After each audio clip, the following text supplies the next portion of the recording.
Clapton Kibonke yakoze ubukwe bwiza cyane, ariko kandi reka dushimire umuryango, inshuti, abavandimwe bamubaye hafi bakabana nawe bakagendana nawe, cyane cyane abo bakinana filime, abanyarwenya batandukanye, bigaragaza rero ubuvandimwe, urukundo n'ubucuti agirana n'abantu batandukanye.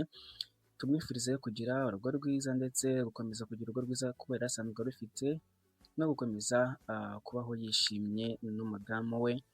Ikindi kandi tumwifurize pasika nziza, ni urugero rwiza rw'uko rero nubwo wabana n'umuntu mutakoze ubukwe, ejo n'ejo bundi mwakora ubukwe amateka agahinduka bikagenda neza, iterambere ni urukundo hagati y'abantu babana. Mukomeze kugira ibihe byiza, mujye pasika nziza, abadukurikira mu kandi subscribe, like, share na comment. Imana ikomeze kubarinda, turakunda cyane. Aha ni ku ntangarugero Empire, isoko y'ibiganiro byubaka. Clapton Kibonke yakoze ubukwe bwiza cyane.